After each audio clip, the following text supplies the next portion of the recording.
Naitwa Salima Anganga. Tunasikitishwa na barabara ya Mlimba. Kutoka Mlimba mpaka Matema hali sio nzuri. Wananchi tunapata shida. Kama hivi saizi gari imeharibika njiani, mimi nina mizigo, nataka niende hospitali, haiwezekani. Hapa tupo nateseka. Mguu umevimba, hali yangu mbaya. Basi hata sielewi nifanyeje. Naitwa Emmanuel Juma Mwename, ni mkazi wa Mlimba. Kero kubwa ni barabara yetu ya kutoka Matema kwenda Mlimba. Tunavozungumzia mapato ya halmashauri ya Mlimba yanatokana na barabara ya Matema Mlimba, kwa sababu mazao mengi yanatoka Matema kuja Mlimba. Lakini kwa sasa hakuna mazao yeyote ambayo tunaweza tukatoa Matema kuja Mlimba kwa sababu zifuatazo. Usafiri umekuwa gharama kubwa kwa sababu barabara sasa tunaweza sema barabara hatuna. Yaani barabara kiufupi haipo.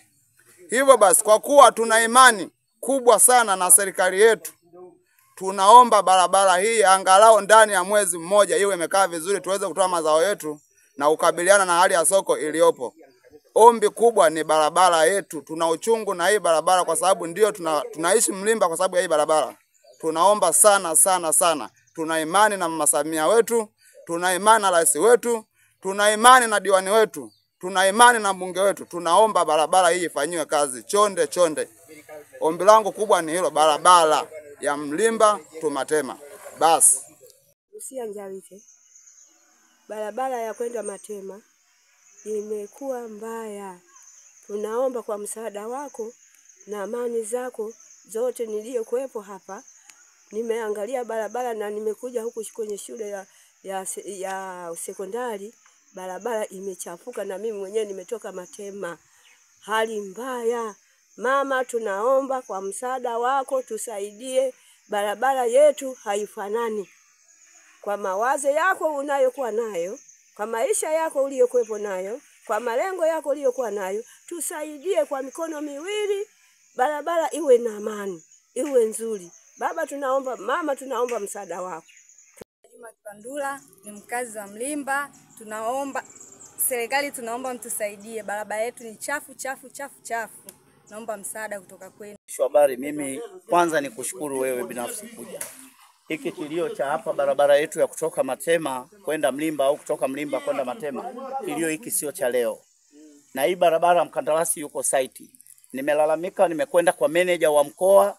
Meneja wa mkoa kafika hapa siku ya Jumapili, kampigia simu mkandarasi kwamba kuanzia Jumapili alete mitambo hapa. Lakini mkandarasi tangu Jumapili mpaka leo hayupo hapa. Lakini kilio hiki wakati tunazungumza na meneja wa mkoa hapa, tulikuwa na meneja wa wilaya hapa. Meneja wa wilaya naye aliagiza mkandarasi afike. Lakini leo mkandarasi anamdanganya meneja wa wilaya na meneja wa mkoa kwamba yuko site, na mimi toka saa 12 niko hapa. Nikamwambia mkandarasi hayupo site.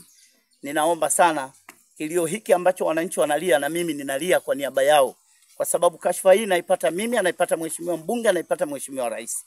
Lakini makusudi yetu sisi sio hiyo, makusudi yetu ni kuwasaidia wananchi. Ninaomba sana, huyu mkandarasi ndio chanzo cha kuharibu hili tuta. Ikiwezekana meneja wa mkoa aone namna bora ya kuona anakaa vipi na huyu mkandarasi. Ikiwezekana hata kumkamata, mweka lock up, kwa sababu hii hasara ambayo tunaipata na wananchi wetu kutaka kupoteza maisha hapa, msababishaji ni huyu mkandarasi.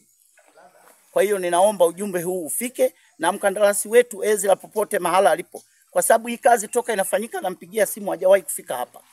Tumejenga karavati la kwanza, amejenga ukuta sentimita 20, wakaja wakavunja hapa. Ninashukuru sana meneja wetu wa wilaya, ndugu yangu Kesi, aliamuru livunjwe, likavunjwa. Amekuja amejenga hili karavati jingine, lakini amejenga chini ya kiwango. Karavati dogo, kipenyo hakifai. Hivi ukiingia hapo ndani hicho kipenyo ukikitizama hata mita 1 hakifiki. Sasa ninaomba kwa kweli, kwa sababu tayari anaongopa kuwa yuko site na site hayupo, nimegundua huyu ni muongo wa moja kwa moja. Ninaomba meneja wangu wa mkoa aone namna bora ya kuona huyu mkandarasi anawajibishwa kinamna gani. Hatutaki mazuri, wananchi tarehe 12 hapa mama alizama na mtoto hapa akataka kufa.